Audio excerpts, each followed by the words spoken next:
여러분 안녕하십니까. 내란 재판을 향한 우려가 지속적으로 제기되는 가운데 대선 개입 의혹으로도 비판을 받는 조희대 대법원장에 대해 여권을 중심으로 사퇴 요구가 이어지고 있습니다. 어제 추미애 법사위원장에 이어 오늘은 민주당 정청래 대표도 대법원장 개인의 정치적 일탈이 사법부 전체의 중립성에 대한 국민적 불신을 초래했다며 자진 사퇴를 거론했는데요. 이에 대해 대통령실은 특별한 입장은 없다면서도 이런 요구가 나오는 이유에 대해선 돌이켜볼 필요가 있는 것 아니냐는 원론적 입장을 밝혔습니다. 첫 소식 정상빈 기자가 보도합니다.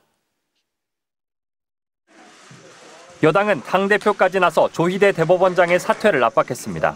정청래 대표는 조 원장이 이미 법원 내부에서 신뢰를 잃었다, 스스로 정치적 중립을 지키지 않았다며 사퇴를 촉구했습니다. 지금이라도 사퇴하는 게 맞다고 저는 생각합니다.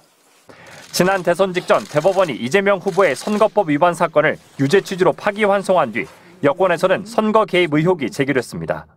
최근 법원이 내란 사건 재판을 지연시키고 있다는 의심까지 더해지면서 사법개혁을 추진하고 있는 민주당과 조 대법원장 사법부 사이 대립각은 한결 더 가팔라졌습니다. 박근혜 재판 때와 달리 침대 축구를 하고 있는 지기현 판사가 지금 잘하고 있습니까? 예, 안녕하십니까. 끝까지 간다 특별위원회 위원장 조국입니다. 국민의힘이 국회 국정감사에서 사법부를 향해 이재명 대통령의 재판 재개를 요청했습니다. 그런데 사법부는 가능하다면서 화답을 했습니다. 사법부가 재판 가능성을 열어둔 것은 재판권을 앞세운 실력 행사이자 국민 겁박입니다. 국민적 사법개혁 명령에 대한 항명입니다. 국민이 생방송으로 지켜보는 가운데 윤석열 정당과 조희대 대법원이 벌인 약속 대련에 분노를 느낍니다. 질문과 답변 형식을 빌린 짝짝꿍이었습니다. 이재명 대통령은 윤석열 검찰 독재 정권의 최대 피해자입니다. 적법 절차 위반과 허위 조작 수사와 기소, 그에 따른 재판은 결코 정당성을 가질 수 없다는 것이 국민적 합의입니다. 대선에서 국민은 이를 분명히 밝혔습니다. 이재명 대통령 사건의 본질은 검찰권 오남용입니다. 따라서 재판 중지가 아니라 공소기각과 공소 취소가 맞습니다. 국회가 대통령 사건이라는 이유로 소극적으로 대응해서는 안 됩니다. 이것은 대통령 개인의 문제가 아닙니다. 내란 청산, 검찰 독재 청산, 그리고 국민 통합을 위해서 우리 사회가 반드시 해결하고 넘어가야 할 과제입니다. 민주당이 주장하는 재판중지법은 임시방편입니다. 근본적 해결책은 조국혁신당이 발의한 검찰권 오남용 피해 회복 특별법을 즉각 통과시키는 것입니다. 특별법을 통해 진상조사, 인적 청산, 피해 회복 등의 3대 조치가 전면적으로 이루어져야 합니다. 민주당이 본질을 직시하고 조국혁신당과 함께 행동하기를 바랍니다. 대한민국의 주권은 국민에게 있고 공무원은 국민에 대한 봉사자입니다. 대법원 홈페이지에 있는 조희대 대법원장의 인사말입니다. 그러나 대법원은 국민 주권을 무시했고 내란 세력에 봉사하려 했습니다. 사법개혁을 위해서는 조희대 대법원에서 조희대를 지워야 합니다. 조희대 대법원장의 지휘하에서는 사법개혁은 불가능합니다. 그 이유는 3가지입니다. 첫째, 내란의 밤에 대법원은 계엄사령관의 지시를 따르려 했습니다. 둘째, 대선 개입 판결로 국민 주권 박탈을 시도했습니다. 셋째, 대법원장은 인사권, 예상권, 행정권을 틀어쥐고 판사들을 통제하고 있습니다. 판사는 판결로 말합니다. 조희대 대법원장 체제의 판결이 점점 노골적으로 드러나고 있습니다. 최근 특검이 청구한 압수수색 영장과 구속 영장이 특정 판사들만 만나면 기각되고 있습니다. 이와 같은 지기현 현상을 끊어내는 것이 사법개혁입니다. 따라서 사법개혁을 위해서는 조희대 대법원장이 사퇴하고 법원행정처는 폐지되어야 합니다. 그럼에도 조희대 대법원장이 자진 사퇴를 하지 않는다면 국회는 탄핵 절차를 통해 사법개혁의 열차를 출발시켜야 합니다. 사법부의 독립은 사법부의 헌정수호 의지가 확인될 때만 보장됩니다. 재판의 독립은 판사가 자기 마음대로 판결해도 된다는 의미가 아닙니다. 사법부에 대한 민주적 통제는 헌법의 요청입니다. 사법부의 독립이 모든 비위와 의혹의 면죄부가 되는 그런 시대는 끝났습니다. 신뢰가 무너졌는데 독립을 요구할 수는 없습니다. 사법부는 스스로 그 신뢰를 회복하는 결단을 해야 합니다. 법복 입은 시민인 법원의 구성원들에게 강력하게 촉구합니다. 사법부의 독립을 위해 이제는 할 말을 하고 할 일을 하십시오. 가장 좋은 개혁은 내부에서 시작되는 개혁입니다. 사법부의 독립을 가로막는 대법원장의 퇴진을 요구하십시오. 그리고 자체 개혁안을 국회에 제출하십시오. 그러지 않고서는 국민의 신뢰를 회복할 수 없고 조희대의 그림자 안에서 계속 머무를 수밖에 없을 것입니다. 감사합니다. 그날 2024년 12월 3일 밤 10시 30분 경에 윤석열이가 한창 한 10시 50분 정도까지 막 떠들었잖아요. 네. 비상계엄 선포한다고 그러고.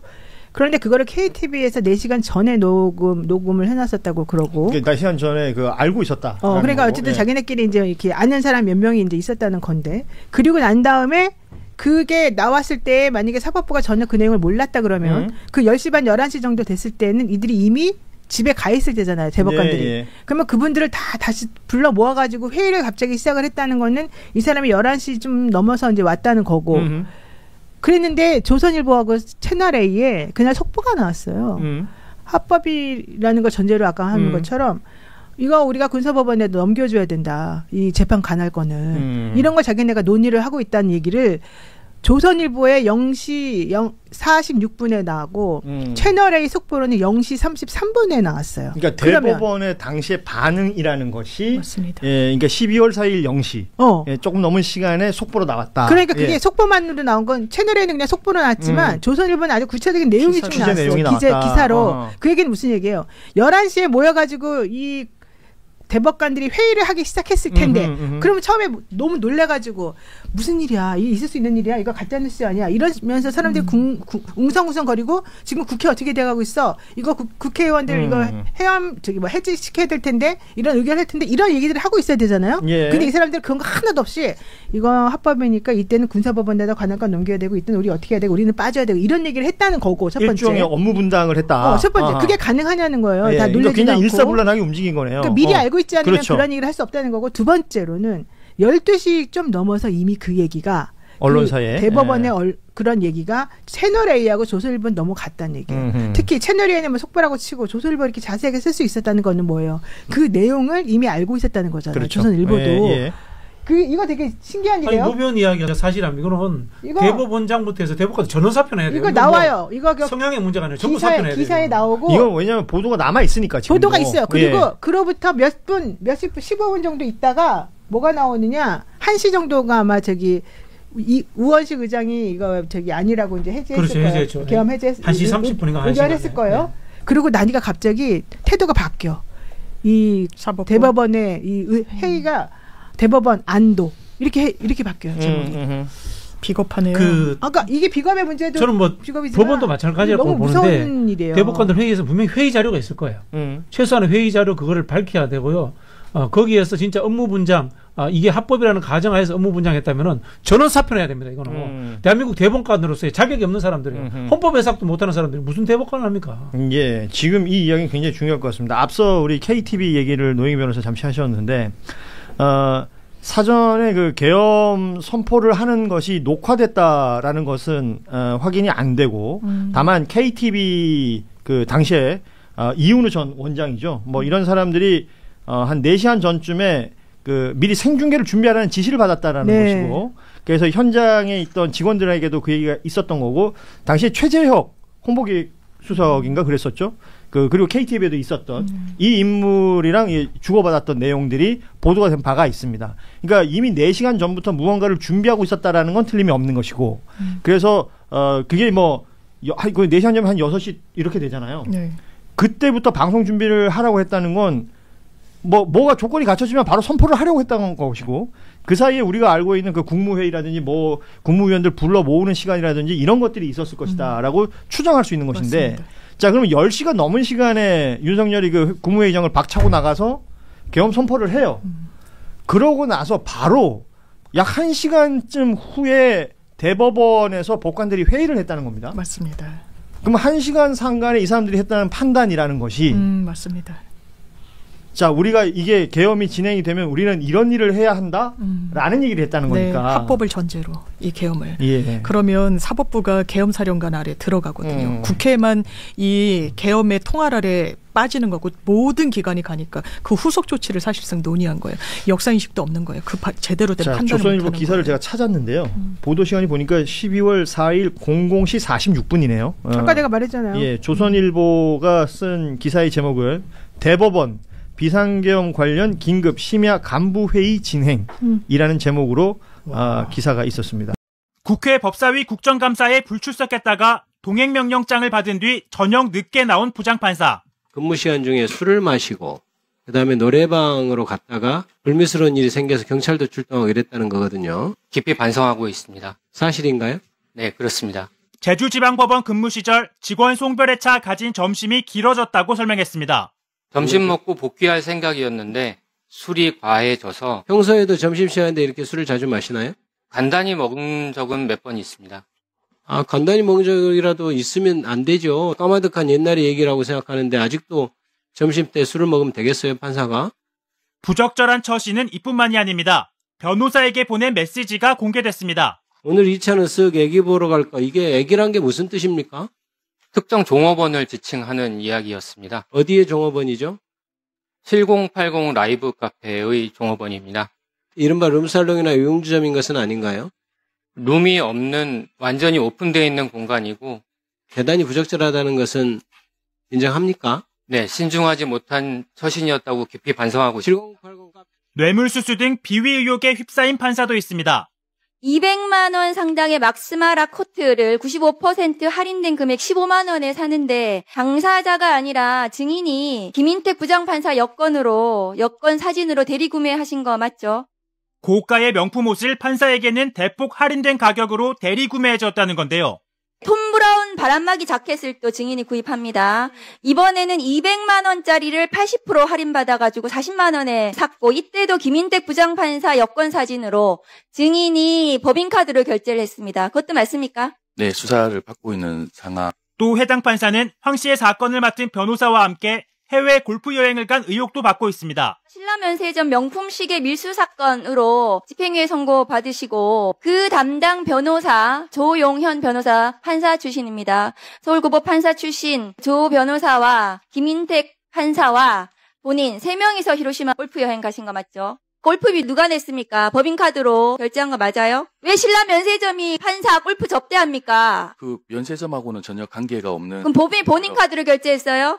회사라는 전혀 관계없는 거고요. 민주당은 최근 절도죄로 법원이 벌금 5만 원을 선고한 법원의 판결을 꼬집었습니다. 700만 원짜리 15만 원에 샀구만요. 200만 원짜리 40만 원에 샀구만요. 450원짜리 600원짜리 초코파이하고 카스타드를 가지고 왜 이런 사람이 기소가 되어야 되고 하청업체 관계자는 좀 먹으면 안 됩니까?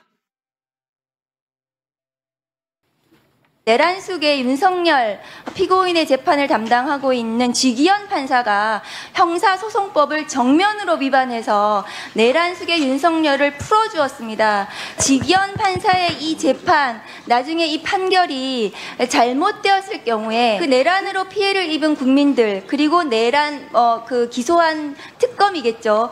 이 주체들이 이 판결에 대해서 다툴 방법이 없습니다. 지금으로서는 그렇습니다. 그렇기 때문에 재판 소원 제도를 통해서 헌법재판소에서 그 부분을 지켜 바루어 주셔야 된다고 생각하는데 처장님 의견은 어떻습니까? 네, 재판 소원의 사건 중에서 가장 중요한 의미를 갖는 부분은 재판 그 자체가 기본권을 침해하는 것도 있지만 재판에 적용한 법률이 헌법에 위반되는 경우에 그것을 통제하는 것에도 큰 기능을 하고 있습니다. 그런 의미에서 보면 방금 말씀하신 그 사례는 적용한 법률 조항이 위헌이기 때문에 재판 소원이 대상이 될 수 있을 거라고 생각을 합니다.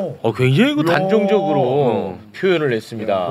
굉장히 그 의미 있는 장면인데요. 이게 별로 좀 이슈가 좀 안 됐어요. 모르겠어요. 저도 처음 봤어요. 예. 네. 우리 박은정 의원님, 이게 굉장히 의미 있었던 것 같은데요. 직위원 판사에 대해서는 저 결정에 대해서는 대한민국 국민 법조인 모두가 잘못됐다고 맞습니다. 하고 그 서울고법 그 국감 때도 서울중앙지법원장도 이것은 잘못됐다는 취지로 즉시항고로 다퉈야 된다고 말했습니다. 네. 그런데 저 재판을 불구속으로 계속 저렇게 내란 재판에서는 윤석열이 지금 풀어준 상태로 재판하고 있는 거거든요. 그러면 저게 나중에 저 재판이 그 잘못되었을 경우에 지금으로선 다툴 방법이 없다. 어떻게 다투어야 하겠는가. 그 재판 소원 제도라는 것이 있다. 네. 기본권을 침해했을 경우에 공권력 행사로 그 기본권을 침해했을 경우에 그것을 헌법 소원을 할 수 있는 이 제도를 재판 그 직연 판결에 대해서도 할 수 있지 않냐 했더니 헌재에서는 저렇게 답변이 왔어요. 네. 그러면 재판 소원에 대해서 우리 국민들이 좀 관심을 좀 정말 가질 필요가 적극적으로 있겠네요. 한번 검토를 해봐야 된다. 네. 그렇게 생각하거든요. 그런데 그 이제 국민의힘이나 이런 데서는 계속해서 이 그 재판 사법부에 대한 마치 침해인 것처럼 그 사법부에 대한 판결에 대해서 마치 그것은 성형인 것처럼 누구도 건드릴 수 없는 것처럼 그런 식으로 접근하고 있는데 그렇지 않다. 네. 헌법재판소의 기능은 모든 국민의 기본권 침해에 대해서는 다툴 수 있다. 그것이 공권력이라는 것이 사법권은 예외가 아니잖아요. 네. 그렇기 때문에 저는 재판 소원 제도를 이제는 도입해야 된다. 그 외국에서도 독일 같은 경우에는 재판 소원으로 그 재판에 대해서 다툴 수 있는 그 비율이 한 80% 90% 되는 거거든요. 네. 재판 소원에 대해서. 네네. 그러면 우리도 적극적으로 검토해야 된다고 생각합니다. 네. 혹시 뭐 이 종편에서는 일절 다루지 않는 이슈라서 전혀 좀 다루어 주세요. 근데 이제 이걸 반대로 공격을 하죠. 공격을 하지. 그러니까 저희 다루긴 민주당이 하는데. 이제 사법개혁 안을 발표를 했는데 네. 이 재판 소원과 관련해 가지고는 김기표 의원이 발의를 했어요. 네. 근데 이것을 당론으로 아직 하진 않았거든요. 그렇습니다. 하지만 저희 안에서도 방금 박은정 의원님께서 말씀하셨던 것처럼 독일이라든지 스페인이라든지 이런 곳에서는 실시를 하고 있습니다. 하지만 이제 여기에 대해서는 조금 더 고민이 필요하고 네네. 법안을 발의했으니까 공청회도 하고 논의를 하자는 건데 네. 마치 국민의힘에서는 너희들 재판 소원이 잘못됐으니까 꼬리 내렸구나 이렇게 공격을 하고 있는데 전혀 그렇지가 않다. 우리는 공론화를 시켜서 수기 과정을 거쳐서 그렇지. 이것을 관철해 나갈 것이다. 이렇게 네. 말씀드릴 수 있겠습니다. 기본적으로 국민의힘에서는 사심제라고 계속 공격을 해요. 그러니까 종편도 그런 식으로 몰고 가는 거예요. 이게 사심제지. 사실상 사심제. 그런 식으로 공격을 하는데 어제 보니까 송석준 국민의힘 의원이 질의를 했더라고요. 또 이 처장한테. 그랬더니 처장의 답변이 이거예요. 이미 그러니까 송석준은 이게 사심제라고 못하게 하려고 했겠죠. 근데 답변은 이미 헌재에서 여러 차례 도입이 필요하다는 점을 국회에 제출한 바 있다라고 발언을 했고 국민의 기본권 보장과 헌법적 가치의 실현을 위해서는 재판 소원이 도입되면 좋겠다. 라고 헌재가 생각하고 있다고 밝혔어요. 네. 근데 사실 이게 헌법재판소와 이 대법원 간에 사실 약간 미묘한 감정이 있는 거거든요. 경쟁 관계. 근데 이게 아주 오래된 얘기예요. 네. 그러니까 이것은 대법원에서 사실 반대를 할 거예요. 조의대 측에서. 뭐 그렇겠죠. 네. 그렇기 때문에 이 부분에서도 저희가 공론화 시켜가지고 네. 추진해 나가야 된다고 생각합니다. 그렇습니다. 사심제 하는데 이게 사심제가 아닙니다. 이게 네. 일종의 프레임이잖아요. 네. 진짜 사심제로 갈 거면은 대법원 위에다 뭐 태법원 이런 걸 만들어야 사심제. 태법원 그런 이름 게 잘 사심제지. 네. 네. 헌법을 위반한 경우에만 그 헌법재판소 끼어들어가지고 잘못됐어라고 하는 거는 이건 사심제로 볼 수 없는. 아니 안 본 사이에 아주 재기발랄해졌네. 태법원은 내가 생각해보다는 아주 더 재치 있었어요. 정확한 비유 같아요. 예, 진짜 잘했네. 그게 사심제 태법원 만들어야 이참에. 야. 조의대 위에 하나 만들어 볼까? 유튜브 많이 돌아다니시는 재기발랄해졌어. 아니 저 태가 혹시 클태자? 한자로? 태. 아 클태자. 클태. 한자 2급이라 합니다. 헌법재판소장 헌법재판소에서도 헌법재판소장님이 사심제라는 표현을 더 이상 안 써줬으면 좋겠다 이런 취지로 헌재에서도 공식적으로 언급했습니다. 네, 알겠습니다. 자, 요새 사법부에 진짜 너무나 많은 문제점들을 우리가 이래서 지켜봤죠. 헌법소원 해야 된다는 거예요. 예. 그렇습니다.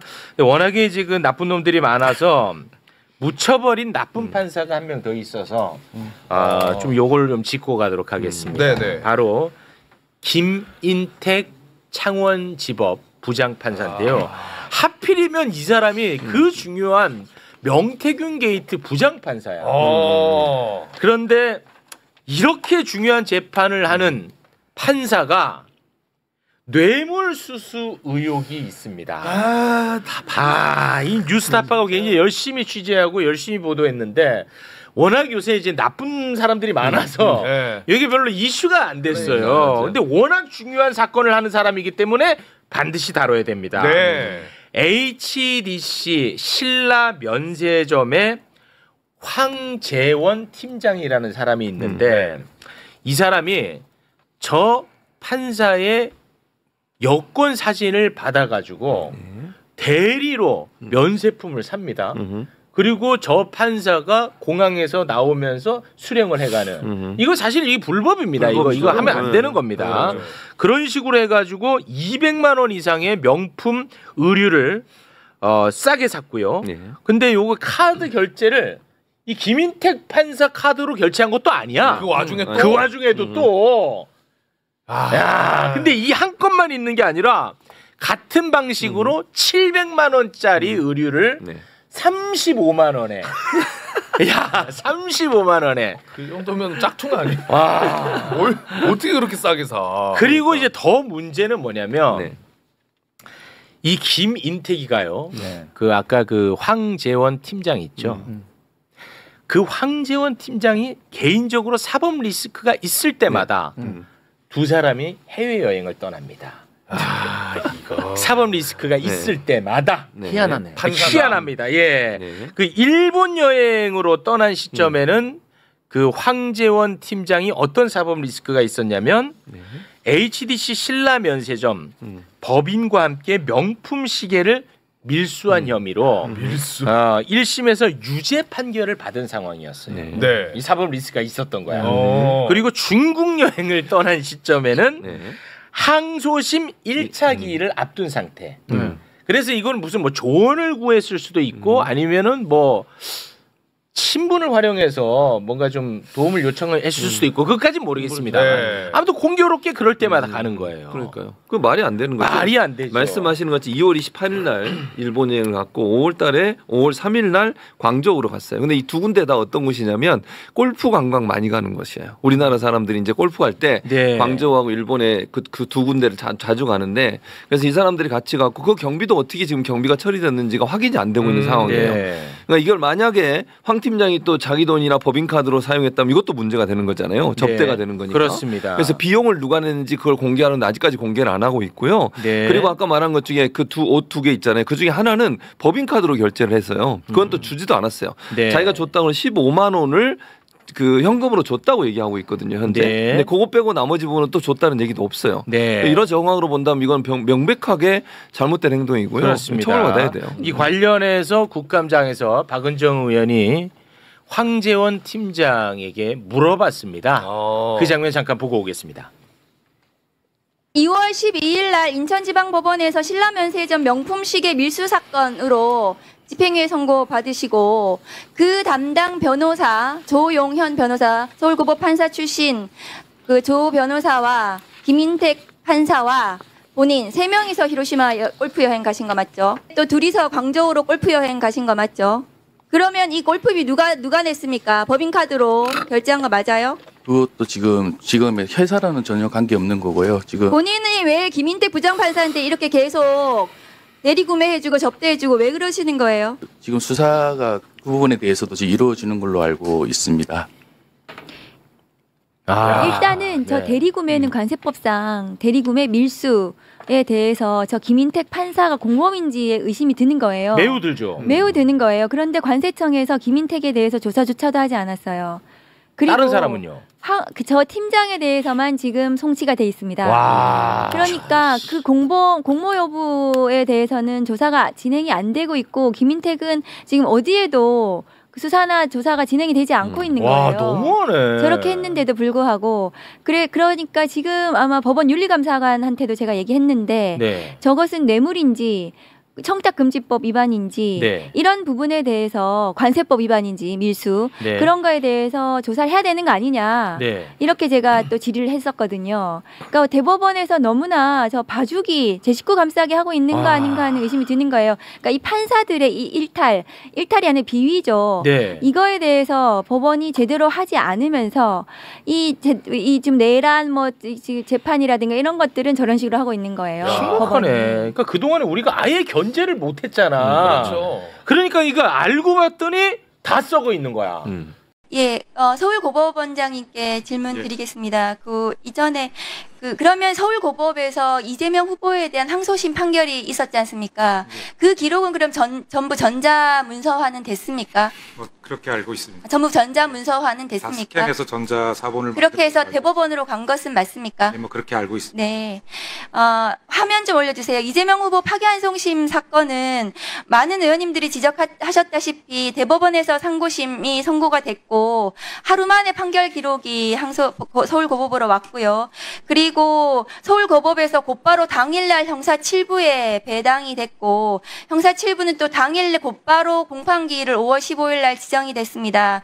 그리고 이 집행관 서울 남부 인천 집행관을 통해 인편으로 이 특별 송달 절차를 진행을 합니다. 다음 거 올려주세요. 그런데 이 서울고법의 5월 2일 이재명 후보에 대한 판결에 그 배당은 6시간 만에 이루어지거든요. 이 재판부 배당이 맞습니까? 예, 맞습니다. 6시간 만에 배당이 됐고, 그리고 그날 이제 그 재판부에서 기일을 지정을 했는데, 왜 아까 파기자판을 하지 그랬냐, 이렇게 말씀하시는 의원이 계시던데, 파기자판을 대법원에서 하지 않은 이유는, 저는 이 법원의 이 선거 개입, 대선 개입, 이 쿠데타가 사실이라면, 이재명 대선 후보의 등록이 5월 11일에 있었습니다. 그러니까 파기자판을 하게 되면 민주당에서 다른 대선 후보를 낼 수가 있는 겁니다. 그런데 서울고등법원에서 아까 법원장님께서 답변하셨는데 즉일 선고도 가능하다고 하셨어요. 그러면 5월 10일 날 즉일 선고가 돼버리고 대법원에서 이것이 확정이 되면 민주당에는 후보가 없는 겁니다. 그래서 한 사람, 한덕수 후보가 됐을까요? 한 사람만 대통령이 되는 이 사법 쿠데타가 완성이 되는 것입니다. 그래서 이것이 법원의 조직적인 사법 쿠데타가 아닌지 그 문제를 제기하는 것입니다. 특별집행관 오셨나요? 증언대에 좀 서주십시오. 이 특별 송달은 당사자가 신청을 해야지 송달을 하는 것으로 알고 있어요. 특별 송달 지시를 누구한테 받았습니까? 저희는 촉탁서를 받았습니다. 촉탁서를 받았습니까? 예. 그럼 서울고법에서 고법원장님, 이 특별 송달 절차를 진행하라고 지시한 것은 재판장이 지시한 것입니까? 정확히 알죠. 어쨌든 재판부 내에서 이루어진 것으로 알고는 있습니다. 그러면 이 재판부는 누구의 신청을 받았습니까? 피고인의 신청은 있었던 것은 아니었던 것 같은데 그럼 검사 측에서 신청을 한 것인가요? 그 부분은 제가 알 수가 없는 부분이어서요. 지금 그 부분 대답은 못 드리겠습니다. 그럼 집행관님, 이 촉탁을 받아서 이거는 송달이 됐습니까? 성함이 어떻게 되시죠? 저 이일남 집행관입니다. 이일남 집행관님은 국회에 송달을 하셨습니까? 네, 그렇습니다. 국회 어디에다 송달하셨습니까? 의원회관 그 당시에 이재명 당대표실에 송달을 했습니다. 당일 송달했습니까? 제가 받은 촉탁서는 총 대법원에서 2건이거든요. 한 건은 4월 9일 날 와서 아니요, 대법원 말고 지금 서울 고등법원의 촉탁이요. 서울 고등법원에서는 5월 8일자 이게 이제 피고인 소환장이 왔었고요. 그 다음에 5월 9일자는 공판기일 변경 명령서가 왔었습니다. 그날 바로 송달하셨습니까? 그날 4월 9일자로 와서 4월 9일 날은 송달이 불능했습니다. 아니요, 서울 고법의 송달이요. 예. 서울 고법의 송달은 바로 송달하셨습니까? 5월 8일자입니다. 참. 네, 5월 8일자로 왔는데 그 당시에 5월 9일 날 1분만 더 주십시오. 5월 9일 날은 송달이 불능됐고요. 그다음에 5월 9일 날 공판기일 명령 결정문이 왔어요. 그래서 5월 13일자 13일에 이 두 사건을 그 당시에 송달을 했습니다. 송달이 완료돼서 5월 15일 날 기일은 진행이 되는 거네요. 그건 모르겠습니다. 13일자로 송달을 김지성 집행관님, 그러면 인천에서 촉탁서를 받아가지고 송달하셨습니까? 인천에서 온 송달건은 모두 폐문부제로 송달한 사례는 없습니다. 예. 그런데 이 촉탁서요, 특별 송달 같은 경우에 본인이 집행관이시니까 이런 사례가 있었습니까? 어떤 경우에 있었죠? 이게 통상적으로 송달을 재판부에서 의뢰할 때 촉탁서로 보내옵니다. 송달은 우편으로 송달하는 게 원칙이죠. 그 부분은 뭐 전에 우편 송달을 거치는 경우가 있는 걸로 알고는 있는데 저희는 그 송달 절차를 거치는 아니 본인이 경우는 알 수 집행관이니까 아시잖아요. 우편 예. 송달이 원칙이고 이렇게 특별 송달을 하는 것은 당사자가 신청한 경우에 하는 거 아닙니까? 맞죠? 이것이 이례적인 것은 맞습니까? 그것은 저희가 알 수가 없으니까요. 저희는 톡탁이 오는 이후에 진행된 거기 때문에 이게 어떤 절차를 거쳐서 왔는지는 알 수 없어서 이례적이라고 저희가 판단하기는 좀 어려울 것 같습니다. 본인이 집행관이셨으니까 이런 송달에 대해서는 잘 아셔야 되는 거 아니에요? 예. 그러면 우편 송달이 원칙이고 이렇게 특별 송달을 누구 집에 갖다 주고 이러는 것은 그 사람이 소재가 분명하거나 못 살려서 하는 거지 이렇게 당일날 이렇게 집행하는 경우 있습니까? 예, 저희는 본인이 집행관으로 일하는 동안 있었습니까?